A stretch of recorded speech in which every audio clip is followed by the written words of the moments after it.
সাদেক কায়ুম এখন বক্তব্য রাখবেন। বিসমিল্লাহির রহমানির রহিম।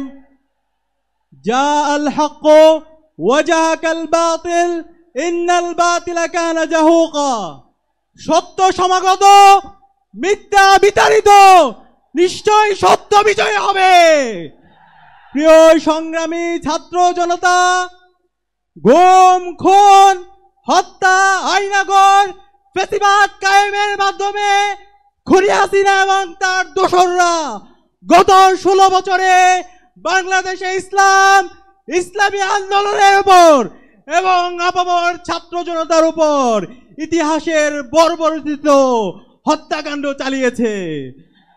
আপনারা জানেন 2009 সালে পিলখানা হত্যাকাণ্ডের মাধ্যমে এদেশে দেশপ্রেমিক নাগরিকদেরকে হত্যা করা হয়েছে। 2013 সালের 28শে ফেব্রুয়ারি আল্লামা দেলোয়ার হোসেন সাঈদীর রায় পরবর্তী সারা দেশে গণহত্যা সংঘটিত হয়েছিল। 2013 সালের 5 মে শাপলায় আমাদের এদেশের মাদ্রাসা শিক্ষার্থীদের উপর গণহত্যা এবং শিশু হত্যা সংঘটিত হয়েছিল। এভাবে আপনারা জানেন আমাদের ক্যাম্পাসগুলোতে ছাত্রলীগের সন্ত্রাসীরা আমাদের উপর নেককার হত্যাকাণ্ড চালিয়েছিল।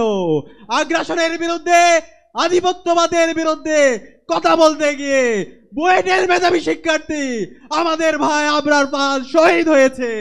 এইভাবে গত 16 বছরে আমাদের নেতৃবৃন্দকে আধিপত্যবাদের বিরুদ্ধে কথা বলার কারণে, আগ্রাসনের বিরুদ্ধে কথা বলার কারণে শহীদ করা হয়েছে। আজকের এই প্রোগ্রামের জাতীয় সমাবেশের শুরুতে গভীর শ্রদ্ধার সাথে আধিপত্যবাদের বিরুদ্ধে, আগ্রাসনের বিরুদ্ধে সকল শহীদদের শ্রদ্ধার সাথে স্মরণ করছি। সাথে সাথে জুলাই বিপ্লবের আবু সাঈদ, ওয়াসিম, শান্ত থেকে শুরু করে শহীদ আলী রায়হান 2000-এর অধিক যে সমস্ত ভাই বোন শহীদ হয়েছে সকল শহীদদেরকে শ্রদ্ধার সাথে স্মরণ করছি। আল্লাহ পাক সুবহানাহু ওয়া তাআলা সকল শহীদদের জান্নাতুল ফেরদৌসের মেহমান হিসেবে কবুল করুক। আল্লাহুম্মা আমিন। আমিন। প্রিয় উপস্থিতি, আপনাদেরকে অনুরোধ করব আজকের এই জাতীয় সমাবেশ থেকে আমাদেরকে বাংলাদেশ প্রশ্নে ঐক্যবদ্ধ হইতে হবে। দেশের স্বাধীনতা, সার্বভৌমত্ব, অখণ্ডতার প্রশ্নে, বৈষম্যহীন বাংলাদেশ বিনির্মাণ করার প্রশ্নে আমাদেরকে ঐক্যবদ্ধভাবে কাজ করে যেতে হবে।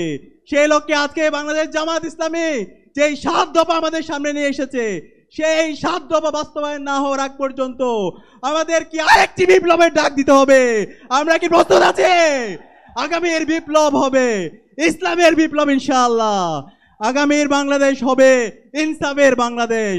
বাংলাদেশ জিন্দাবাদ। বাংলা ইসলামী ছাত্র শিবির জিন্দাবাদ। সংগ্রামী সাথী ও বন্ধুগণ,